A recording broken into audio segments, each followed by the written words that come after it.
What would you do if a single moment could change a stranger's life forever? In the heart of New York's concrete jungle, where skyscrapers cast long shadows over dreams, Lily, a 12-year-old girl with threadbare shoes and a heart full of hope, stood at the corner of Fifth Avenue. Her small hands clutched a basket of handmade dolls, each stitched with care from scraps she'd scavenged from dumpsters. Her mother, sick and unable to work, relied on Lily's earnings to keep their tiny apartment. Every day, Lily faced rejection. Passers-by ignored her, their eyes glued to phones or averted in discomfort. But she never stopped smiling, her optimism a flickering candle in the city's cold wind. One gray morning, as rain threatened to soak her dolls, a man in a tailored suit paused. Ethan Caldwell, a 45-year-old tech CEO worth millions, was known for his ruthless business tactics and icy demeanor. His company, Caldwell Innovations, dominated the tech world, but his personal life was a void. No family, no close friends, just deals and deadlines. He'd been rushing to a board meeting when Lily's voice, small but clear, cut through the noise. Dolls for sale. Made with love.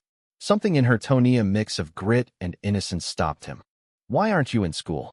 Ethan asked, his voice sharp but curious. Lily's eyes met his, unflinching. "School doesn't pay for mom's medicine." Her honesty hit him like a punch. He bought a doll, then another, and soon he was back the next day, buying more. But it wasn't the dolls he cared about, it was Lily's spirit. He saw something in her that reminded him of his younger self, before wealth hardened him. Ethan made a decision that would change everything. He offered to fund a small stall for Lily at a local market, complete with a sign, "Lily's Dolls." He even used his network to spread the word, expecting nothing in return. For Lily, it was a lifeline. Her stall drew crowds, and soon she was selling out daily. Ethan watched from a distance, a rare smile breaking through his stoic facade. He thought he was just helping a kid. He didn't expect what came next. The twist. One day, a woman approached Lily's stall, her face pale and her hands trembling.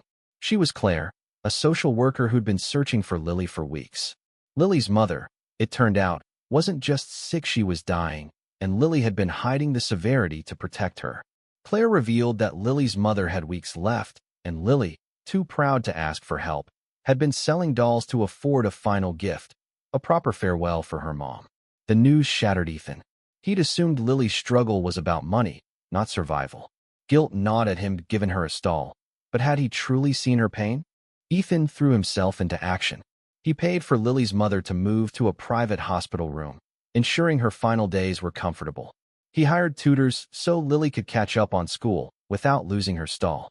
But the real turning point came when Ethan, usually so guarded, sat with Lily one evening. "Why do you keep going?" he asked, his voice soft. Lily looked at her dolls, each one a piece of her heart. "Because Mom taught me love doesn't quit." Those words broke something in Ethan. For the first time in years, he cried not for deals lost or stock prices, but for a girl who'd taught him what strength really meant. The market became a pilgrimage site. Strangers, moved by Lily's story, bought her dolls not just as toys, but as symbols of resilience. A local news outlet covered the story, and soon, people were donating to a fund Ethan set up for Lily's future. But the true climax came on a rainy evening, when Lily's mother passed. At the small memorial, Lily stood beside Ethan, her tiny hand in his. She didn't cry, she smiled, holding a doll she'd made for her mom's memory. "She's proud of me," Lily whispered.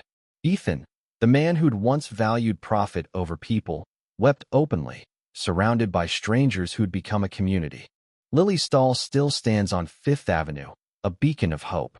Ethan, no longer the cold CEO, visits often, not as a benefactor but as family. The city, once indifferent, now pauses to listen.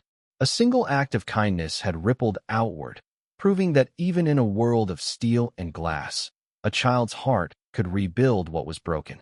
Yindi.